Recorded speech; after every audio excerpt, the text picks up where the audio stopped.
Welcome to another edition of the Drafting Land Surveying channel. Today we're working on importing GIS shapefiles,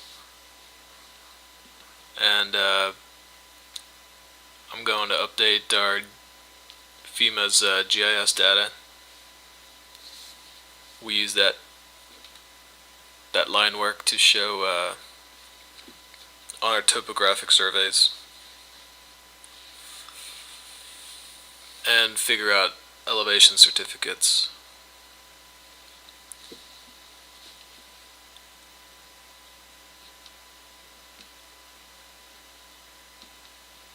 So I'm in Austin area, and that's where we need to get our updated GIS data. So I went to the website that's hazards-FEMA maps arcgis.com, and it takes you to the interactive viewer, and then you just search in your address and go to the center of the city or whatever, and it allows you to download county GIS data, and I already did that.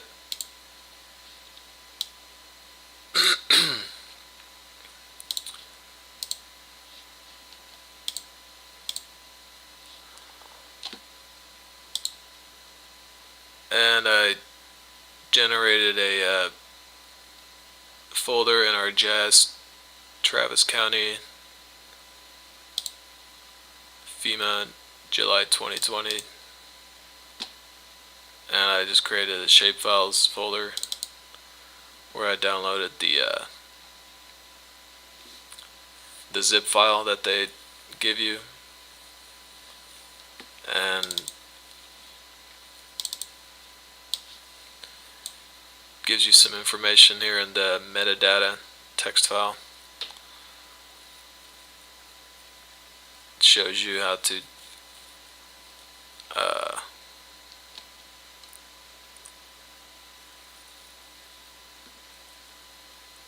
what type of datum it is in,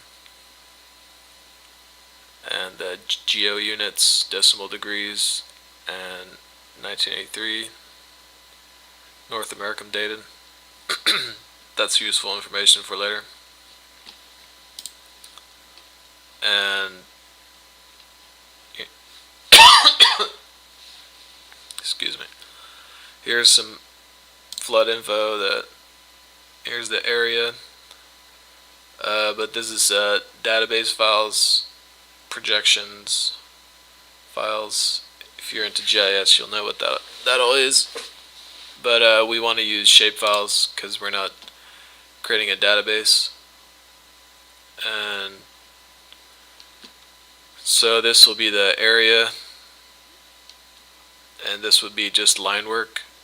So I like using areas because it creates some more of a it'll show you the areas of the FEMA line work. And you can download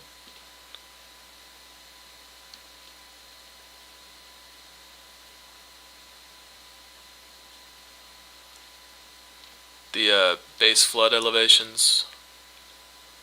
That's pretty nice.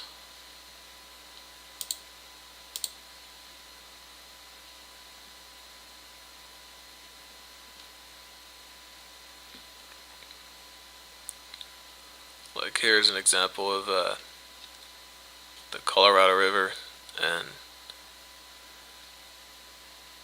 you'll get this outlined, and then here's the base flood elevations that is useful for elevation certificates. So that's 415 feet or something, 445, and yeah, it'll put those on each layers, and you can get other ones like cross sections I've also got cross sections downloaded.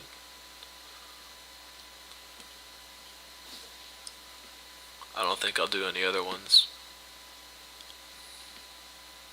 So let's get started on that.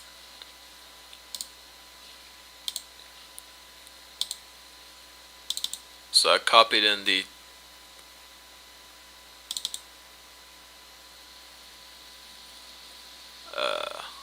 this is what you get in the end from this is from Dallas area.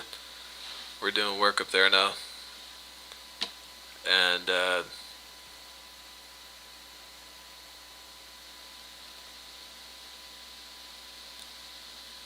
it gets to be a pretty big file, so might have to wait on loading sometimes.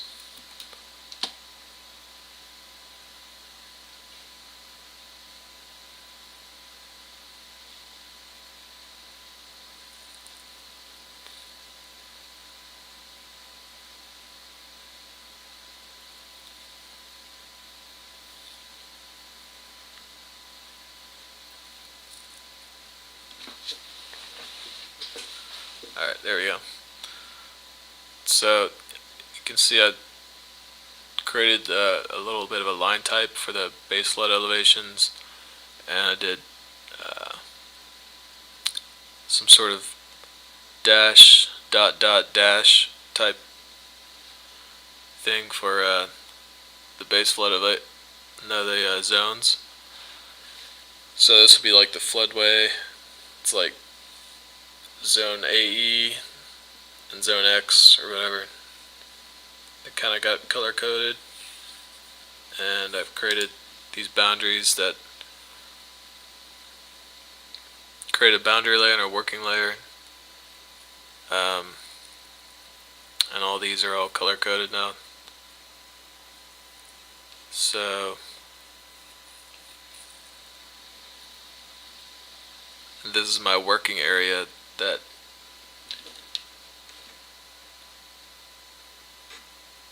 whenever you get done with all of this and you'll be doing a project, you can isolate these circles. One of them is boundary and one of them is working circle, and it'll prevent you from overloading all the time. So isolate this area first, or I'll just save it actually with none of those FEMA layers active. That way you can easily open up the drawing and import your stuff, your boundary on state plane, and zoom to it, and then turn on your layers, and then clip out the layers that you want or the area you want, and then put it in your project folder.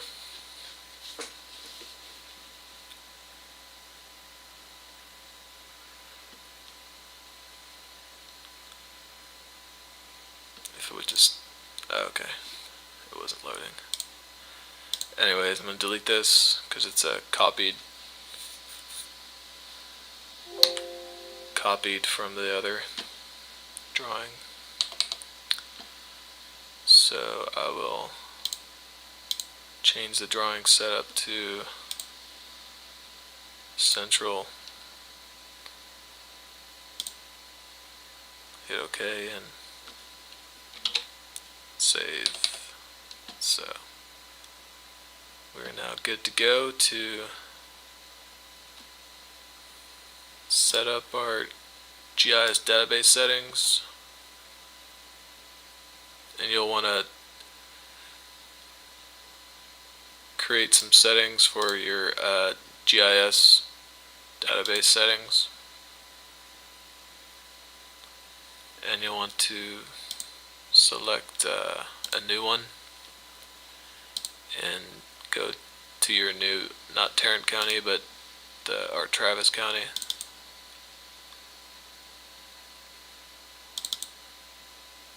And just get here and just call it FEMA GIS feature file, and then we'll create a single file type database, and you'll select that. And I've been using the SQLite format, and you just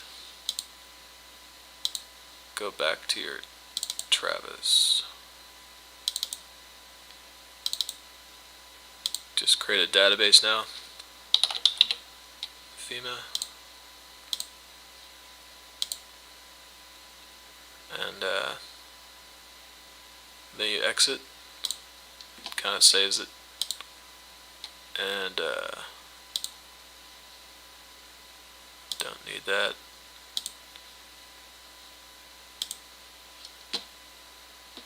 So now your to database file is set up to go to your FEMA July 2020, and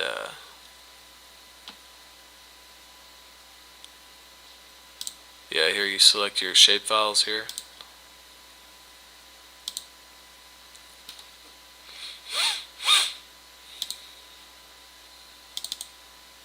And go to your shapefile folder where you'll want to find the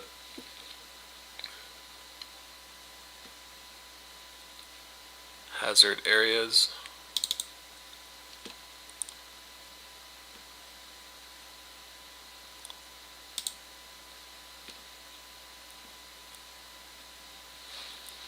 And now you get the option to choose to add an attribute to each line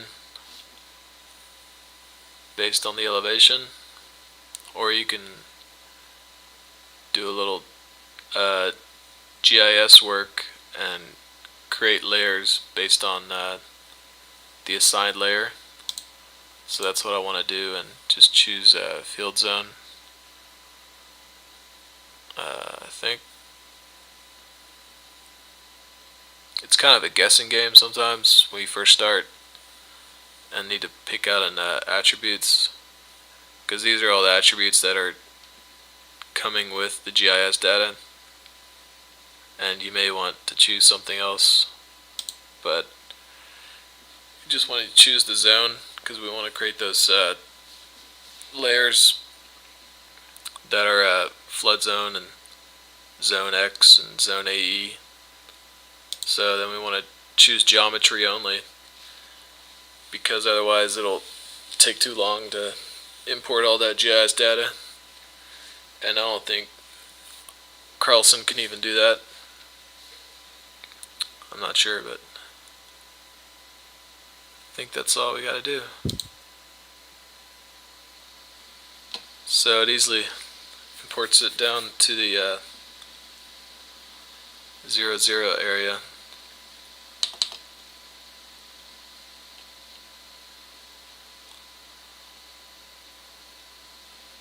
So it doesn't come all the way down here, but a little bit left of it.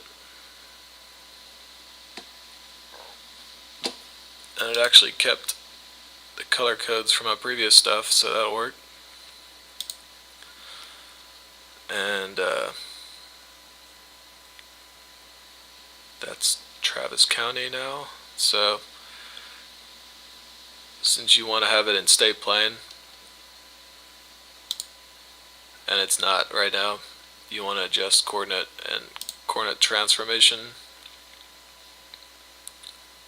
and create a CRD. So I guess that's, yep, good to go. And you'll want to do lat-lon, which is what the GIS data was saved in, to our grid, which is what Carlson is and all that. And just select OK by screen entities, and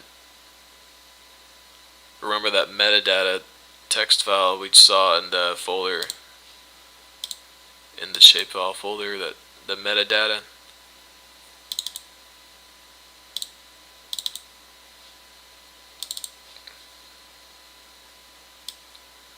It shows you the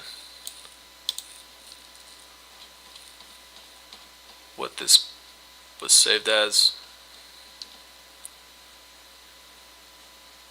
somewhere in the document. So yeah, here decimal degrees, geo units, and horizontal is nat 83.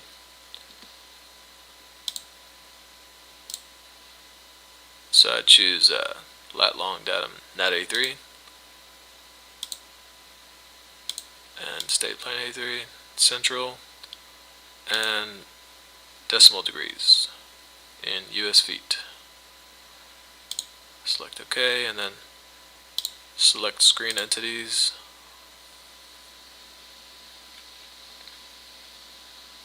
It's loading to grab everything, and right click it or press enter.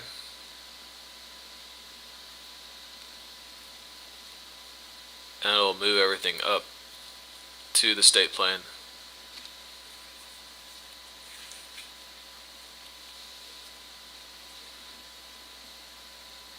And that's it.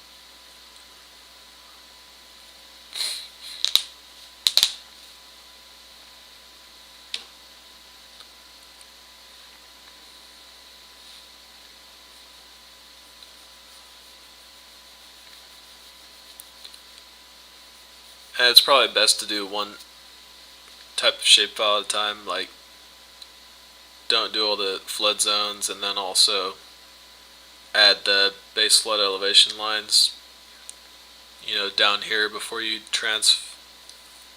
coordinate transformation it up into state plane.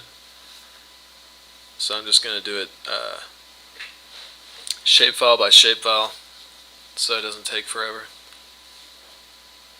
Like, this is bearable, the amount of loading it's taking.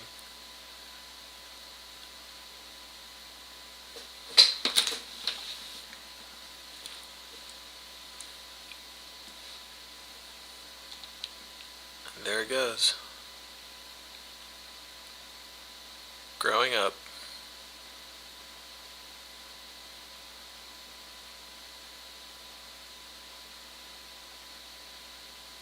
Poof. And then you just full extent move your, well, you don't have to do that, but I like having that option to isolate it. Anyways, give it a good save.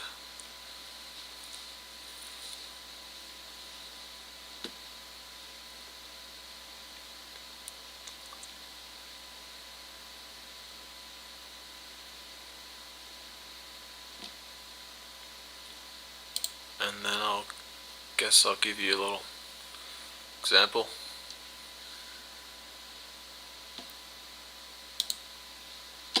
of the process I do. So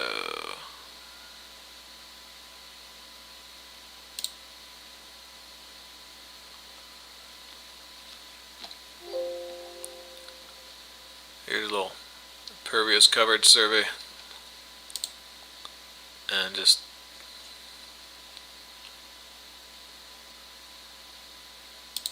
grab a little boundary line work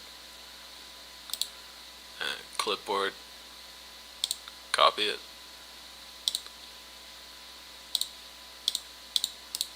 isolate, paste the original coordinates, and here it is.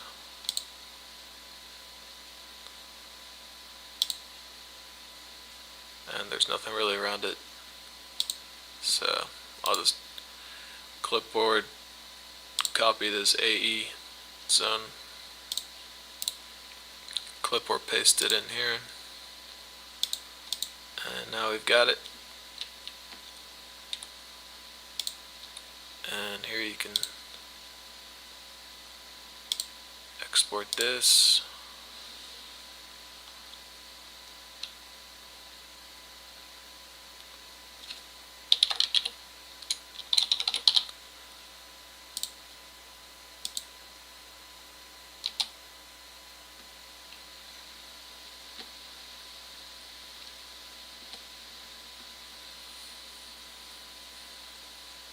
There you go.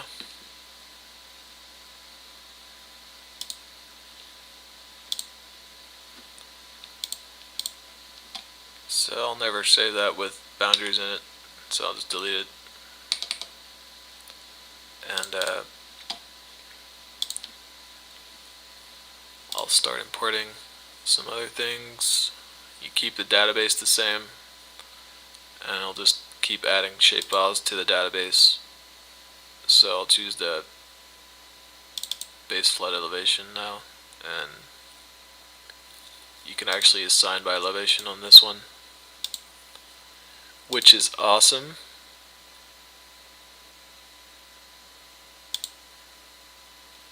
And here we go. Brings it down here. Just follow this here until you see it pop up on the left here. And the attributes, it'll give you an elevation for the elevation properties thing section. I think sometimes it'll give you a larger number, like 8,000 or something, if it didn't have, well, maybe that was just for Dallas, but it gave me some weird numbers up in the elevation range. This looks fine. Great. So now I'll just do points, adjust coordinates, and coordinate transformation. It's already got the right settings now, and it's easy to do it.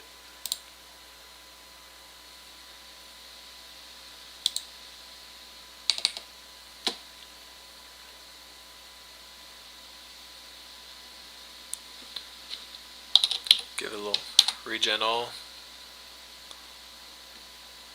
and here we go. Looks like the base flood elevations don't have my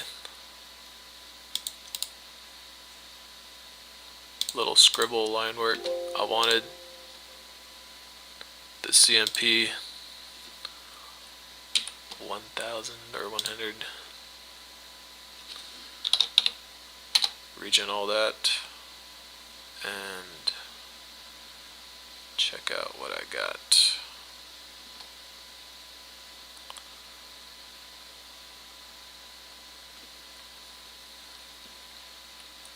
Got those little squiggly lines like it has in the as it shows in the FEMA site.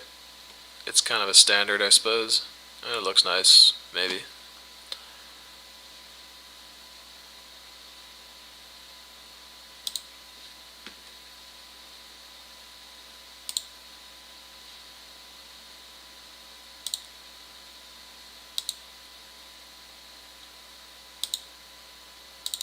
Here's like a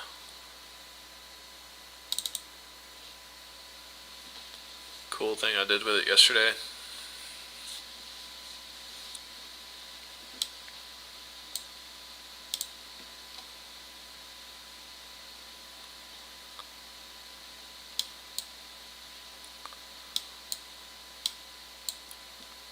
So I give it a line type of like 50 for these flood zones.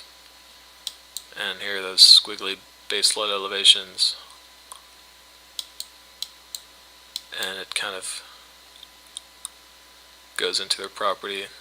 Like here's their some head walls, and kind of moves all the way over there. And it's got a wide zone X here that goes around and then connects into the floodway, and then here the floodway goes up, zone X stops here and goes into zone AE, and then here is a cross-section line, which is different than the base flood elevation lines. And here at the cross section it transfers into zone A, and then here's the end of zone A. So the line type 50 makes it stand out a lot more than, you know, our joiners and all this other line work we got. So here's the other cross section line that was in there. Anyways, a little example of what we got.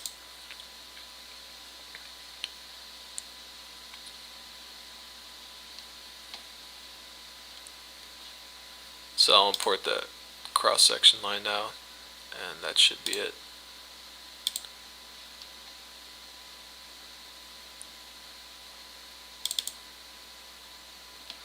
Actually, I'll get the rivers too.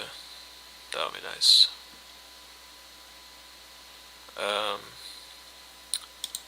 This also has elevation. I think.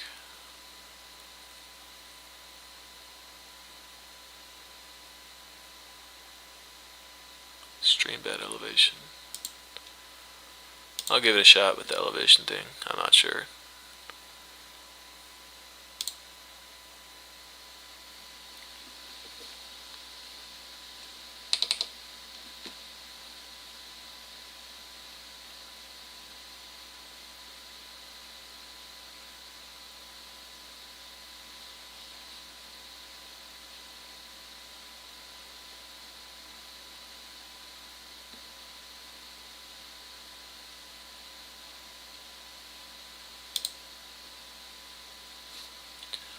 Yeah, here's the negative 8,000. Not sure if it gives me anything at all.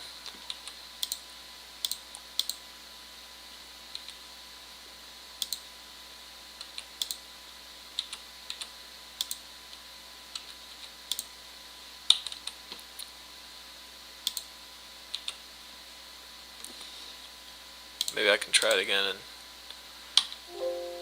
get something else. Pick another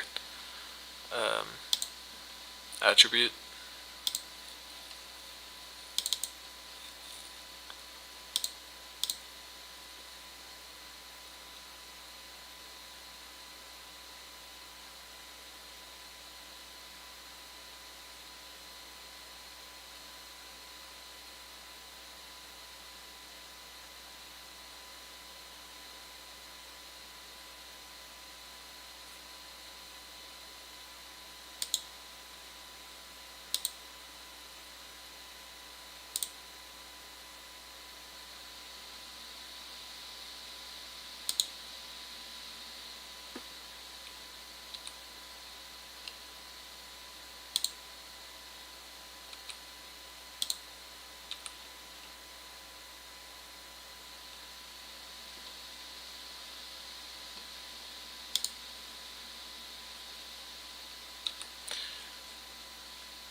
I think you can go to the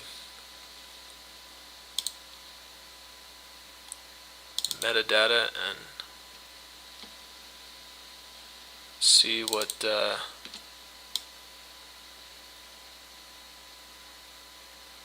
type of data.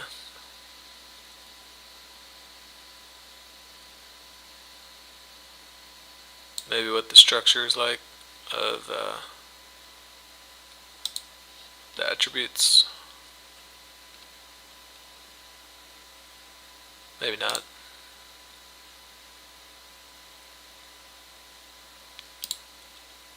Let's see if I can open that with something.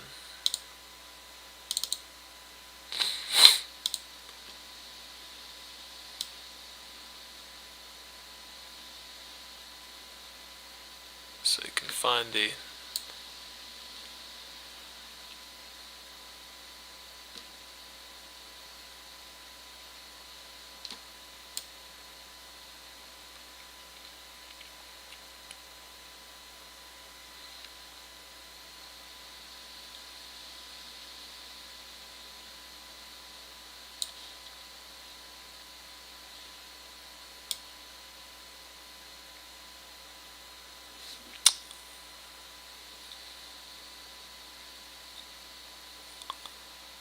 okay.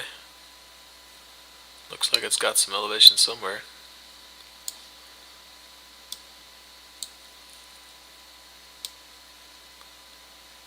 It's not very organized at the moment. I might try opening it in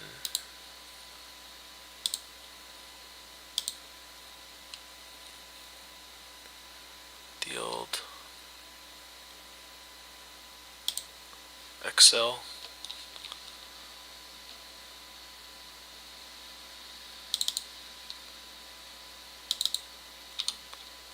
Where is that?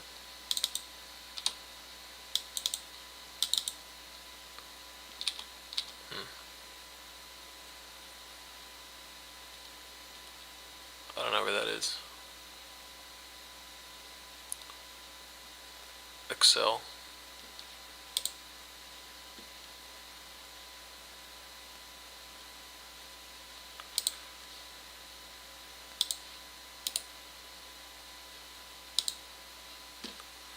Let me try look one more time here. Okay. So here's a negative 888 feet, and right before it is, looks like an elevation. So if I simply choose the one before, the one I thought, elevation, so elevation, but this one.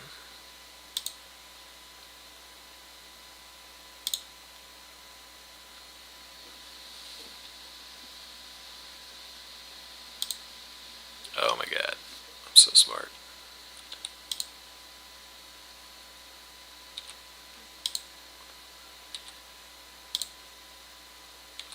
Sweet.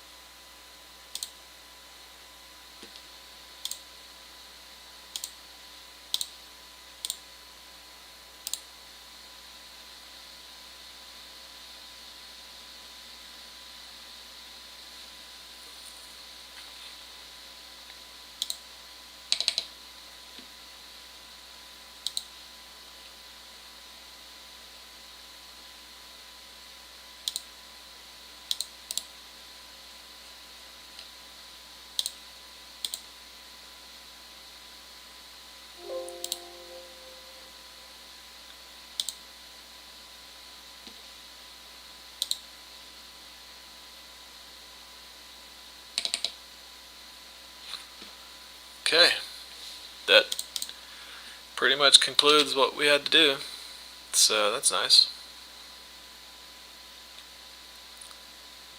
I'm gonna save that, and I'll have it for later.